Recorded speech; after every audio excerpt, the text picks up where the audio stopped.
નમસ્કાર દર્શક મિત્રો, હું આપની સાથે છું રાખી અંજારિયા. સ્વાગત છે આપનું કચ્છ ઉદય ટીવી ન્યૂઝમાં. તો દર્શક મિત્રો, જોઈએ આજના સમાચારો વિસ્તારથી. ગાંધીધામનો જિલ્લા કક્ષાના વાયબ્રન્ટ કાર્યક્રમ અંતર્ગત કચ્છ જિલ્લામાં મિનરલ પ્રોસેસિંગની અપાર સંભાવના વિશે વિમર્શ કરવા તેમજ કચ્છ ઇકોનોમિક માસ્ટર પ્લાન મુજબ જિલ્લામાં મિનરલ પ્રોસેસિંગ ઝોન બનાવવા અંગેના વિષયનો વિશેષ સેમિનાર શિક્ષણ રાજ્યમંત્રી ત્રિકમભાઈ છાંગાની અધ્યક્ષતામાં Gandhidham chamber of Commerce and Industries Bhavan ખાતે યોજાયો હતો. સેમિનારમાં 150થી વધુ મિનરલ પ્રોસેસિંગ સાથે સંકળાયેલા જાહેર સાહસો તેમજ કચ્છની મિનરલ પ્રોસેસિંગ કંપનીઓના પ્રતિનિધિઓ ઉપસ્થિત રહ્યા હતા.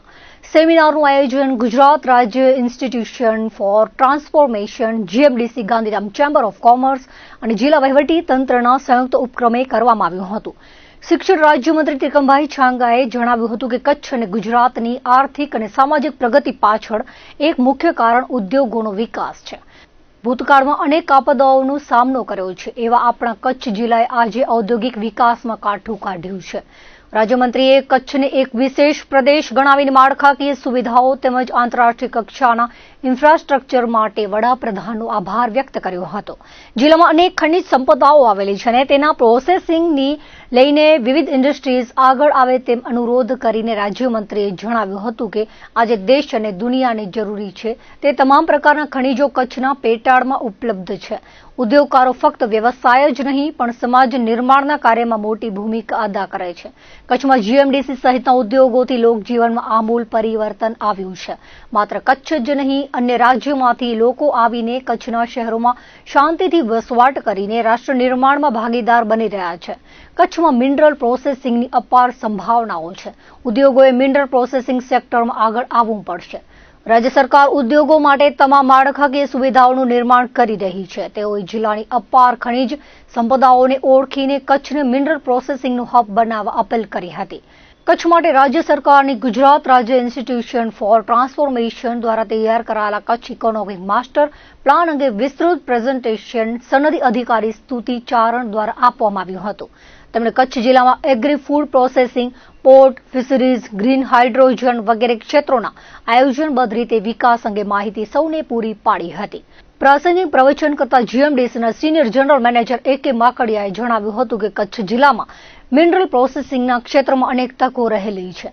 મહેનત અને સરકારના સહયોગથી કચ્છના લોકોએ જ કચ્છને નવી ઓળખાણ આપી છે. કચ્છ ગુજરાતના વિકાસમાં એક મહત્વપૂર્ણ ભાગીદાર બનીને ઉભરી આવ્યું છે. તેઓએ રેર અર્થ મિનરલ્સ સહિત કચ્છમાં પ્રાપ્ત થતા ખનિજો વિશે વિગતવાર જાણકારી આપી હતી. સેમિનારમાં નોલેજ સેશન અંતર્ગત ખનિજ સંપદાઓ દ્વારા ઉદ્યોગ સાહસિકતા, કચ્છની વિપુલ ખનિજ સંપત્તિનું મૂલ્યવર્ધન જેવા વિષયો પર નિષ્ણાતો દ્વારા માર્ગદર્શન આપવામાં આવ્યું હતું. સેમિનારમાં એક્સપર્ટ, વક્તાઓ, ઉદ્યોગપતિઓ અને મિનરલ સાથેની સંલગ્ન યુનિટના પ્રતિનિધિઓ મોટી સંખ્યામાં ઉપસ્થિત રહ્યા હતા. ગાંધીધામ શહેરને ગેરકાયદેસર દબાણોથી મુક્ત કરવાના મક્કમ નિર્ધાર સાથે આજે મહાનગરપાલિકા દ્વારા આક્રમક કાર્યવાહી કરવામાં આવી હતી. મનપા કમિશનર મનીષ ગુરવાણીની સૂચનાથી તંત્ર લાલાક કરી હતી અને ભવાની ફાટકથી રામદેવ પીર મંદિર સુધીના માર્ગ પર બુલડોઝર ફેરવી દીધું હતું. આ ઓપરેશન દરમિયાન કુલ 102 જેટલા કાચા અને પાકા દબાણો દૂર કરવામાં આવ્યા હતા. આ ડિમોલેશન કામગીરીમાં કોઈ અનિચ્છનીય બનાવ ન બને તે માટે ચુસ્ત બંદોબસ્ત અને વરિષ્ઠ અધિકારીઓની ટીમ હાજર રહી હતી. લાંબા સમયથી આ વિસ્તારમાં દબાણોને કારણે ટ્રાફિકની ગંભીર સમસ્યા સર્જાતી હતી. નાગરિકોની સુવિધા અને રોડ રસ્તાઓ ખુલ્લા કરવાના હેતુથી આ મેગા ડ્રાઈવ હાથ ધરાઈ હતી. મનપા કમિશનરે સ્પષ્ટ શબ્દોમાં ચીમકી આપી છે કે શહેર સંકુલને દબાણ મુક્ત બનાવીને જ જંપાશે અને દબાણ કરનારાઓને કોઈ પણ સંજોગોમાં છોડવામાં આવશે નહીં. આગામી દિવસોમાં પણ શહેરના અન્ય વિસ્તારોમાં ગેરકાયદેસર બાંધકામો અને દબાણો સામે મનપાનું આ બુલડોઝર અભિયાન યથાવત રહેશે તેવું જણાવ્યું હતું. LCBની ટીમ માંડવીમાં પેટ્રોલિંગમાં હતી ત્યારે બાતમી મળી હતી કે મસ્ક ઓક્ટ્રોય ચોકી પાસે રહેતા સુલતાન અબ્દુલ્લા લુહાર અને જતનગરમાં રહેતા ફારૂક શકુર જતે જતનગરમાં આધાર પુરાવા વગરનું ડીઝલ રાખ્યું છે. જે બાતમીના આધારે તપાસ કરીને 13,000ની કિંમતનું 145 લીટર ડીઝલ કબજે કરવામાં આવ્યું હતું. આધાર પુરાવા માંગતા મળી આવ્યા ન હતા, જેથી શક પડતા મુદ્દામાલ તરીકે માંડવી પોલીસને સોંપી આગળની કાર્યવાહી હાથ ધરવામાં આવી છે. સરહદી કોટેશ્વરના દરિયાઈ વિસ્તારમાં મરીન પોલીસ દ્વારા પેટ્રોલિંગ કરવામાં આવ્યું હતું. આ બાબતે મળતી વિગતો મુજબ દરિયાઈ સુરક્ષાની તકેદારી રાખવા અંતર્ગત આતંકવાદી પ્રવૃત્તિ અટકાવવા અને કાંઠા વિસ્તારના શંકાસ્પદ શખ્સોની હિલચાલ, વસ્તુ, ડ્રગ્સ, ડ્રોન, દાણચોરી, નશાની હેરાફેરી અટકાવવા માટે કોટેશ્વર મરીન સેક્ટર લીડરની કચેરીના ડીવાયએસપી બી.કે. ઝાલા તેમજ BIRD ઝાલા અને મરીન કમાન્ડો દ્વારા લક્કીનાળા માછીમારી જેટીથી BSF કેમ્પ સુધી 5 કિલોમીટરથી વધુના વિસ્તારમાં ફૂટ પેટ્રોલિંગ દ્વારા સઘન કોસ્ટલ પેટ્રોલિંગ કરાયું હતું. અવાવરૂ જગ્યા, બોટ તેમજ શંકાસ્પદ ઈસમોની તપાસ કરાઈ હતી. છેલ્લા 3 દિવસથી કચ્છમાં ઠંડીનું જોર વધ્યું છે. ઉત્તર પૂર્વીય પવનો ફૂંકાવાને કારણે જિલ્લામાં ઠંડીનો ચમકારો અનુભવાઈ રહ્યો છે. આજે કચ્છના કાશ્મીર નલિયામાં સિઝનનું સૌથી નીચું તાપમાન 7 ડિગ્રી નોંધાયું છે. મળતી વિગતો મુજબ ગુજરાતમાં ઉત્તરાદી પવનના કારણે ઠંડા પવનોના કારણે ઠારનું પ્રમાણ વધ્યું છે. નલિયામાં કડકડતી ઠંડીના કારણે 7 ડિગ્રી લઘુત્તમ તાપમાન નોંધાયું હતું, તો ભુજમાં 11.4 ડિગ્રી અને કંડલામાં 13 ડિગ્રી લઘુત્તમ તાપમાન નોંધાયું છે. હવામાન વિભાગ દ્વારા હજુ આગામી દિવસોમાં ઠંડીમાં વધુ વધારો થવાની શક્યતા વ્યક્ત કરવામાં આવી છે.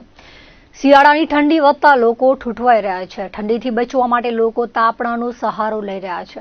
શહેરી વિસ્તારોમાં લોકો લાકડા અને છાણા લાવીને તાપણા કરતા જોવા મળી રહ્યા છે. ગ્રામ્ય વિસ્તારોમાં મોટા ભાગના લોકો ખેતી પર નિર્ભર છે અને શિયાળામાં રવિ પાકોનું વાવેતર કરે છે.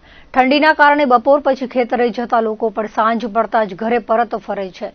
સાંજના સમયે લોકો ઘરમાં રહેવાનું પસંદ કરી રહ્યા હોવાથી ગ્રામ્ય વિસ્તારોમાં રસ્તાઓ સુમસામ જોવા મળી રહ્યા છે. નખત્રાણા તાલુકા સંકલન સમિતિની બેઠક પ્રાંત અધિકારી ઉત્કર્ષ ઉજ્જવલના પ્રમુખ સ્થાને મળી હતી.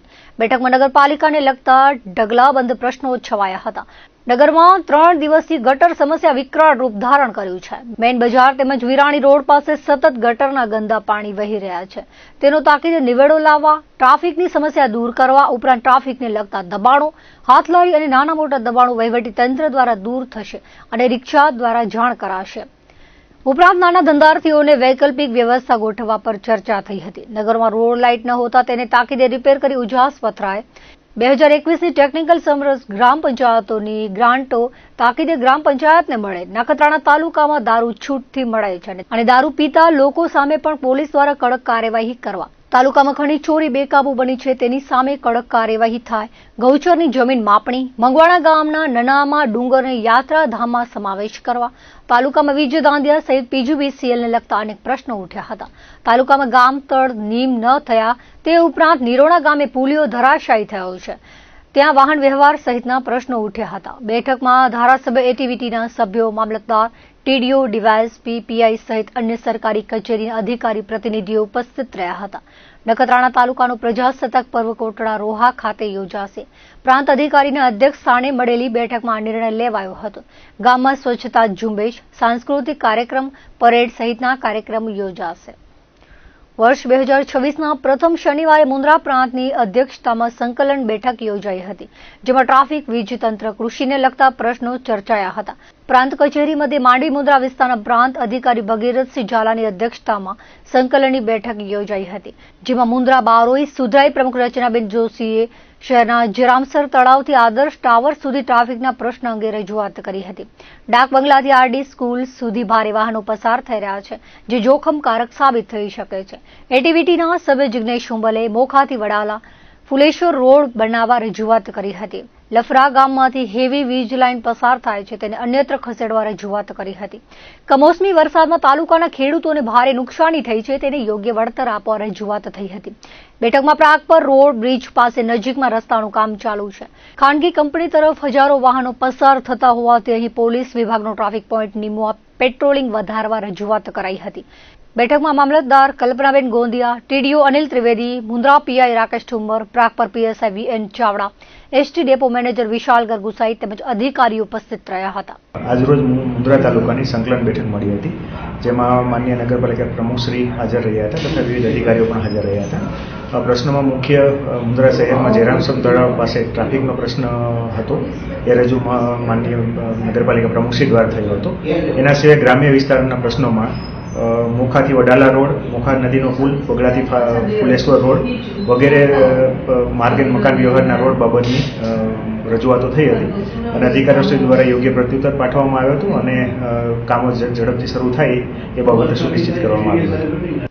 ભચાઉ સામખિયાળી વચ્ચે આવેલા નમસ્કાર જૈન દેરાસરમાંથી અજાણ્યા તસ્કરો જૈન મંદિરમાં પ્રવેશ કરી આભૂષણોની ચોરી કરી હતી, જેમાં ભગવાનની મૂર્તિ પરથી સોના ચાંદીના મુગટ, કુંડળ, હાર અને દાનપેટી તોડી રોકડ રકમની ચોરી કરી હતી. આ ઘટનાની ગંભીરતાને ધ્યાને લઈ પૂર્વ કચ્છ પોલીસ અધિક્ષક સાગર બાગમાર તેમજ એલસીબી ટીમ અને બચાવ પોલીસે તાત્કાલિક ઘટના સ્થળની મુલાકાત લીધી હતી. નાયબ પોલીસ અધિક્ષક સાગર સાંભળાના વડપણ હેઠળ એક ટીમની રચના કરવામાં આવી હતી. એલસીબી પીઆઈ અને બચાવ પીઆઈ પીએસઆઈ સહિત ટીમોએ હ્યુમન ઇન્ટેલિજન્સ, ટેકનિકલ એનાલિસિસ અને સીસીટીવી ફૂટેજના આધારે કડીઓ મેળવી આરોપીઓને દબોચી લીધા હતા અને ચોરીમાં ગયેલો તમામ મુદ્દામાલ રિકવર કર્યો હતો. તેરા તુજકો અર્પણ અંતર્ગત જૈન મંદિર ખાતે એસપી સાગર બાગમારની અધ્યક્ષતામાં તીર્થના ટ્રસ્ટીગણ ચંદુભાઈ સાવલા સાથે જૈન આગેવાનો તેમજ પોલીસ અધિકારીઓની હાજરીમાં મુદ્દામાલ પરત સોંપાયો હતો. પોલીસ અધિકારીઓના સન્માન સમારોહ દરમિયાન જૈન સમાજ દ્વારા પોલીસ હેડક્વાર્ટર ખાતે આવેલ પોલીસની ગૌશાળાને 1,61,000નો ચેક અર્પણ કરવામાં આવ્યો હતો અને ગૌ સેવા માટે તત્પરતા દાખવી હતી. રાપર સરકારી હાઈસ્કૂલ ખાતે કાનૂની જાગૃતિ કાર્યક્રમ યોજાયો હતો. રાપર તાલુકા કાનૂની સેવા સમિતિ, રાપર પોલીસ તેમજ સરકારી હાઈસ્કૂલના સંયુક્ત ઉપક્રમે કાનૂની જાગૃતિ કાર્યક્રમનું આયોજન કરાયું હતું, જેમાં વિદ્યાર્થીઓને બાલ વિવાહ, સાયબર ક્રાઇમ, અંધશ્રદ્ધા, પોક્સો, વ્યસન મુક્તિ તેમજ વિવિધ પ્રકારની માહિતી આપવામાં આવી હતી.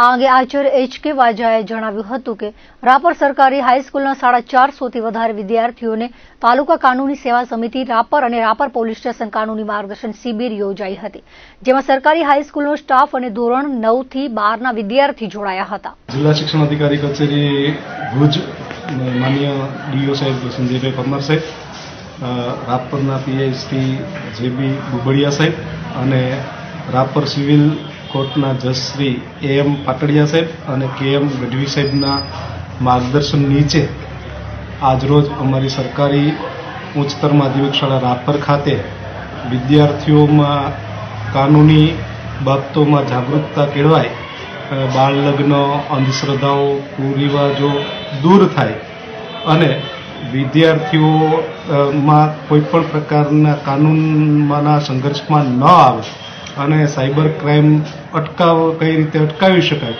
આવા તમામ વિષયોને ધ્યાને લઈ અને બેન શ્રી ગીતાબેન ઠાકોર, એડવોકેટ શ્રી તાલુકા રાપર કાનૂની સેવા સમિતિના એ જોડાયેલા હતા. સાથે પીઆઈ શ્રીના માર્ગદર્શન નીચે મહેન્દ્રભાઈ વાઘેલા અને કિરીટભાઈ ચૌહાણ પણ આ તકે ઉપસ્થિત રહી અને કાનૂની માર્ગદર્શન પૂરું પાડેલ અને વિદ્યાર્થીઓમાં કાનૂની નિયમો, નીતિ નિયમો અંગે જાગૃતતા કેળવાય એવો આજરોજ પ્રયાસ કરવામાં આવેલ, જેમાં અમારી શાળાના ધોરણ 9 થી 12ના 477 જેટલા વિદ્યાર્થીઓ અને શાળા પરિવાર અને સમગ્ર સ્ટાફ જોડાય અને આ કાર્યક્રમને સફળ બનાવવામાં આવેલ.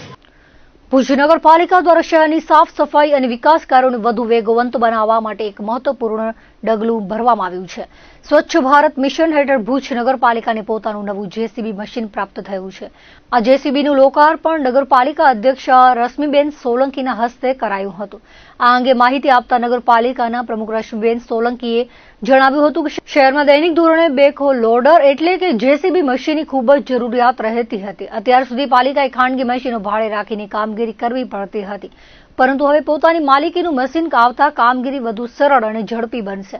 તેમણે વધુમાં ઉમેર્યું હતું કે ખાસ કરીને ચોમાસાની ઋતુ દરમિયાન જ્યારે ગટર કે પાણી ભરાવાની સમસ્યા ઊભી થાય છે ત્યારે જેસીબીની તાતી જરૂરિયાત હોય છે. હવે પોતાની માલિકીનું સાધન હોવાથી પાલિકાએ ભાડા પેટે થતા મોટા ખર્ચમાં રાહત મળશે અને તાત્કાલિક ધોરણે કામગીરી હાથ ધરી શકાશે. અંદાજે 35 લાખ રૂપિયાની કિંમતનું આ જેસીબી મશીન સ્વચ્છ ભારત મિશનની ગ્રાન્ટમાંથી ફાળવવામાં આવ્યું છે. આ નવા સાધનના આગમનથી પાલિકાના સભ્યોમાં પણ ખુશીની લાગણી જોવા મળી રહી છે અને આગામી સમયમાં શહેરની સ્વચ્છતા જાળવવામાં આ મશીન ખૂબ જ ઉપયોગી સાબિત થશે તેવી આશા વ્યક્ત કરવામાં આવી છે. આ કાર્યક્રમમાં ભુજ નગરપાલિકા સેનિટેશન શાખાના ચેરમેન અનિલ છત્રાડા, ભુજ શહેર ભાજપના ઉપપ્રમુખ જયંત ઠક્કર, ભુજ નગરપાલિકાના સ્વચ્છ ભારત મિશનના બ્રાન્ચ હેડ નિખિલ ધામાણી તેમજ તમામ સ્ટાફગણ ઉપસ્થિત રહ્યા હતા. ભુજ નગરપાલિકા મધ્યે દૈનિક ધોરણે બેકહો લોડરની જરૂરિયાત હોતા સ્વચ્છ ભારત મિશન હેઠળ આયોજન કરી અને એક જેસીબીની અમને જરૂરિયાત હોતા એક જેસીબી અહીં નગરપાલિકાના પોતાની માલિકીનું આવ્યું છે, જેથી કરીને એ પ્રોજેક્ટ મેનેજમેન્ટ કરવામાં આવેલું હતું. એ પ્રોજેક્ટ હેઠળ આજે અમે અમારું પોતાની માલિકીનું એક જેસીબી આવ્યું, એનામાં અમને ખૂબ જ હર્ષની લાગણી અનુભવી છીએ અને આજે અમારું પોતાની માલિકીનું જેસીબી થયું એટલે અમને ભાડે લેવાની પણ ઓછી જરૂરત પડશે, જેથી વરસાદની સિઝનમાં કે એમ જો જરૂરિયાત પડતા કે ગટર પાણીની કોઈ સમસ્યા ઊભી થાય તો એના માટે જરૂર પડે તો જ ભાડાની લેવી પડે. માલિકીનું છે તો અમને ઓછી જરૂરિયાત પડશે. એટલે સ્વચ્છ ભારત મિશન દરમિયાન જે અમને આ જેસીબી મળ્યું છે એટલે તે માટે હું એમનો પણ ખૂબ ખૂબ આભાર માનું છું. અંદાજે 35 લાખ સુધીનો અંદાજ છે કે એટલા સુધી રકમમાં આવેલ છે. પણ હવે જ્યારે ત્યાંથી ફાળવ્યું છે ત્યારે એ રકમ તો એ લોકો જ ગ્રાન્ટમાંથી આપતા હોય છે. એટલે પોતાની માલિકીનું થયું એમનો અમને આનંદ છે. ગાંધીધામની રીવા હોમ્સમાં નવા વર્ષની અનોખી અને ભારતીય સંસ્કૃતિ રીતે ઉજવણી કરવામાં આવી હતી. અહીં નવા વર્ષમાં મહાસુંદરકાંડનું આયોજન કરાયું હતું, જેને સૌ સાથે મળી ઉત્સવ રીતે ઉજવ્યો હતો. 2025ને વિદાય અને 2026ને આવકારવા માટે આજના યુગમાં 31ના રંગારંગ કાર્યક્રમો થકી ઉજવણીઓમાં ઘર કરી ગયેલી બધી તેના કારણે ટીનેજર્સમાં ઉન્માદ સમાજ માટે ચિંતાનો વિષય બની ગયો છે. રીવા હોમ્સના રહેવાસીઓ ખાસ બેઠક કરી એક્શન પ્લાન કરી ભાવિ પેઢી અને યુવા વર્ગને ભારતીય સંસ્કૃતિ અને ધાર્મિક પરંપરા જાળવી વર્ષની વિદાય અને આવકાર અસરકારક બને તે માટે સંગીતમય મહાસુંદરકાંડનું આયોજન કરવાનું નક્કી કરાયું હતું. કાર્યક્રમમાં રીવા હોમ્સમાં તમામ પરિવારોને સાથે રાખી ઉજવણી કરાઈ હતી. સંગીતમય મહાસુંદરકાંડ સાથે ભોજન પ્રસાદ રાખવામાં આવ્યો હતો. કાર્યક્રમને સફળ બનાવવા સોસાયટીના યુવા વર્ગના તમામ ભાઈ બહેનો ઉત્સાહપૂર્વક ભાગ લઈ વર્ષની વિદાય અને આવકારને યાદગાર બનાવી હતી. રીવા હોમ્સ સોસાયટીમાં નવા વર્ષ દરમિયાન બધા લોકો 31ની પાર્ટી કરતા હોય છે, જ્યારે અમે લોકો એક નવી શરૂઆત કરી છે અને આજની જનરેશનને એક નવો સંદેશ આપવા જઈ રહ્યા છીએ કે તમે લોકો જે આજની જનરેશન છે ભક્તિભાવમાં સંગીતમયમાં બધામાં આગળ આવે અને આપણા છોકરાઓને સારા સંસ્કાર મળે એના માટે આપણે સુંદરકાંડનો પાઠ યોજવા જઈ રહ્યા હતા. તો આજે અમે સુંદરકાંડનો પાઠ કરી રહ્યા તો ખૂબ જ મજા આવી અને છોકરાઓને પણ એક નવી શીખ મળી છે. તો દરેક માતા પિતાને વિનંતી છે કે તમે છોકરાઓને આવી રીતે ભક્તિમયમાં રાખો અને રીવા હોમ્સમાં આવા સુંદર સરસ કાર્યો થતા રહે એવી દરેક રીવા હોમ્સ ફેમિલીને ખૂબ ખૂબ શુભેચ્છાઓ. નવા વર્ષના જય શ્રી કૃષ્ણ.